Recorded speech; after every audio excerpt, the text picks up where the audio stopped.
नमस्कार, मी अंजली तुमचं लॉंग व्हिडिओमध्ये खूप खूप स्वागत करते. कसे आहात सर्व? मस्त आहात ना? मस्तच राहा.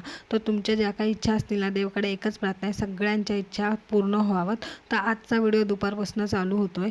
तर इथे ना मला एक फोटो आवडलेला, मी सहजच मिंत्रावर पाहत होते ड्रेसचा, तर तो आहे ना मी माऊच्या बाबांना पाठवला आणि त्या माऊच्या बाबांनी कधी मागवला मला माहीत पण नाही. तो 2-3 दिवसांनी लगेच रिसीवसुद्धा झाला. तर इथे माऊसाठी छान असा ड्रेस मागवलेला, मस्त आहे. थोडंसंच फिटिंग करायला लागणार आहे, तर तुम्ही करून घेईन. आणि इथे मला हे मसाला चना खाऊ वाटलेले, त्यांना म्हटलेलं मागवणार का तुम्ही, तर त्यांनी 2-2 पॅकेट मला दिले आणून. तर हे कधी कधी असं होतं, मी एक मागते पण ते मला खूप सारं आणून देतात. आणि संध्याकाळसाठी आहे ना इथे पावभाजीची तयारी चाललेली आणि पावभाजी करताना ना मोठी गोष्ट घडली असती आज, पण थोडक्यात वाचले. तर इथे मी पहिल्या सगळ्या भाज्या आहेत ना हे करून घेतल्या, कापून वगैरे घेतल्या. त्यानंतर इथे कुकर गरम केला, त्यामध्ये तूप आणि तेल टाकून घेतलं. ते गरम झालं, त्यानंतर जिरे टाकले. मग सगळ्या भाज्या छान अशा परतून घेतल्या, त्यामध्ये मीठ टाकलं आणि मग लाल तिखट टाकलं आणि त्यानंतर थोडंसं पाणी टाकलं त्यामध्ये. आणि एकाच वेळेस 2 कामं हवेत म्हणून त्यामध्ये अख्खे टोमॅटो पण टाकले, जेणेकरून मला नंतर ग्रेव्ही करता येईल त्याची.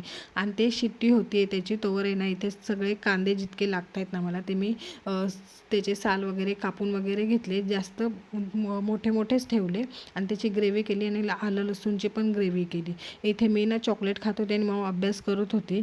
आणि मग इथे आहे ना मोठा किस्सा घडलेला, पण पुढे जाऊन मी तुम्हाला सांगते. इथे ना कांदा लसूण आणि याची आल्याची पेस्ट होती, ती सगळी परतून घेतली, सुके मसाले टाकले, टोमॅटोची पेस्ट टाकली. त्यानंतर मग इथे छान असं परतत राहिले मी मस्त, तोपर्यंत तेल सुटत नाही. आणि त्याला छान असं तेल सुटलं, त्यानंतर सगळ्या भाज्या ज्या होत्या ना त्या मी अशा बारीक करून घेते, कारण की आमच्या घरात आहे ना जास्त करून अशा भाज्या तोंडात आल्या की ते आवडत नाही, म्हणून ती मी मिक्सरला वाटून घेते. आणि मग मस्त अशी छान पावभाजी तयार केली, अशी मस्त सगळ्यांनी खाल्ली पावभाजी. इथे मी ताटात फक्त कोथिंबीर ठेवलेली नाही आहे. जो काही किस्सा घडलेला तो सांगते. तर माऊ अचानक आली होती आणि तेल उडलं माझ्या हातावर तिच्यामुळे, तर हा मोठा किस्सा झाला होता. आणि तुम्ही इतक्या वेळ व्हिडिओ पाहिला ना त्याबद्दल खूप खूप थँक्यू. व्हिडिओला लाईक करा, कमेंट करा आणि शेअर करा आणि चॅनलला सबस्क्राईब करायला विसरू नका.